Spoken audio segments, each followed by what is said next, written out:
So someone gave a question, one for me and one for Steffen, so I'll answer mine and then give the card to him. It said, as a judge, what are the top 5 things you'd tell competitors? Well, let's see. I think, first of all, I would think it would be a really good idea to practice your test once in an actual arena before you got to the show, so that, number 1, you had a clue where the letters were. Number 2, that you had an idea of where the movements should be laid down.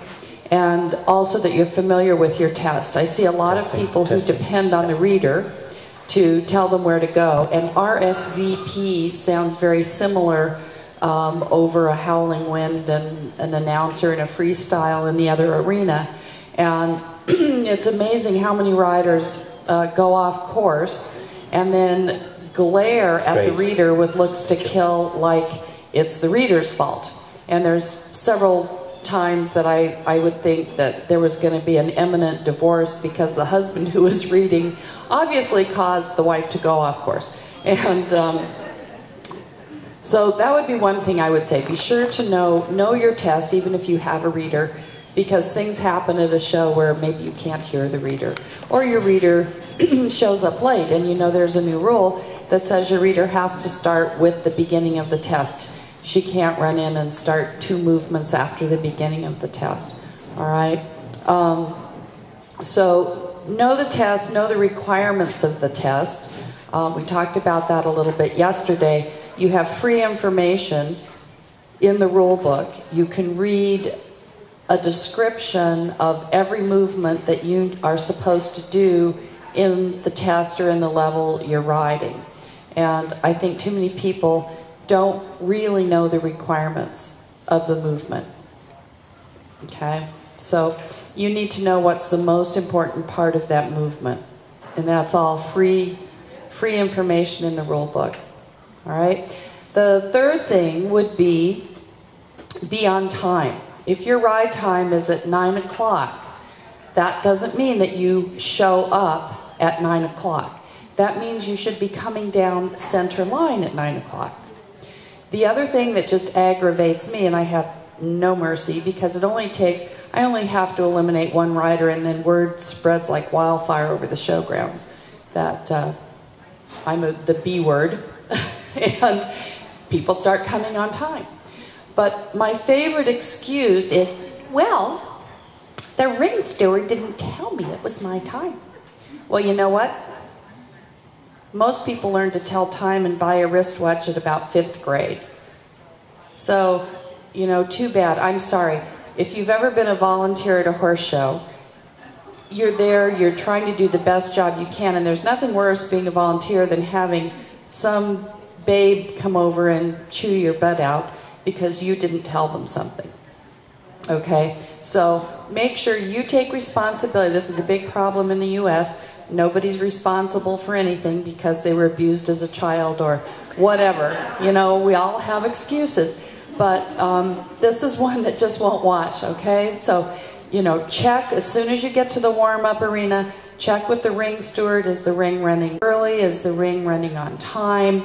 Is the ring running late? Ask who rides before you and look for that number in the warm-up arena so that you're aware of when that horse goes into the ring. You don't have to ride before your ride time, okay? But if you're ready, you're more than willing to go in. Now, if you do go in early, once you come around my arena, you're telling me by your presence that you're ready to go. So if I blow the whistle and you say, excuse me, I'm here early, so I have another 5 minutes, okay? Then go back to the warm-up, all right? Once you show up at the ring, okay, go in. Probably the last, well, next to the last things, I'm not sure if I've gone to 5 yet, would be nice to the volunteers. I see way too many competitors that are very nasty to the volunteers. And you know what? If those volunteers weren't there, there wouldn't be a show for you to ride at. Okay, so I think we all need to appreciate the volunteers. It's usually the same ones over and over again out there working for free, or maybe a t-shirt or lunch. And, you know, you need to thank the volunteers too. Okay, thank them for being there. Try to be gracious. Don't be so demanding. You know, things can always go wrong. Okay, and last thing at a show is try to be nice to your horse. Okay, we all make mistakes. We talked about that yesterday. I'm a judge. I'll make a mistake. The horse will make a mistake. You'll make a mistake. But the show ring is not the place to jerk the horse in the mouth, to kick him with your spurs and whip and jerk. It's not the place to lose your temper, because we don't appreciate it. And we now have this yellow card warning system. And we're giving them out. Okay, there's several we're giving out at Devon. So, you know, let's be careful. Let's pay attention. All right, and not lose our temper, because number one, it doesn't do anything for your training anyway. Okay? And I'm not telling you who, so don't try to... No, I'm not asking. I know you wouldn't. but 2 yellow cards and Yes. Okay, that's great. Yeah. I like that. Would you like to do your top 5? I sort of feel like we're on Dave Letterman.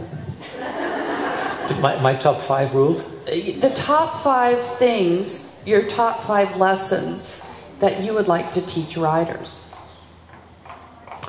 I think we covered a lot of those yesterday. You know, the one thing is when we use our spurs excessively on a horse, you know, this whole idea of making a horse numb. You know, this is something that to me is not fair to the horse, and it doesn't get us anywhere. You know, any repetitive aid that we use consistently is counterproductive. Yeah, we should keep our horses sensitive. And you know, I've ridden on enough teams, and it's important to, you know, to simply behave yourself out there in public. You know, and we've most of the time have been able to do this within the people that have been on the team many times, but sometimes we get some new members, and it's a little difficult.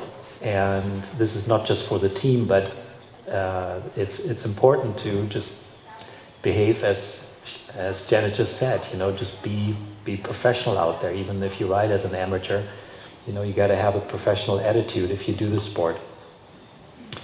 I think those are the 2 main things.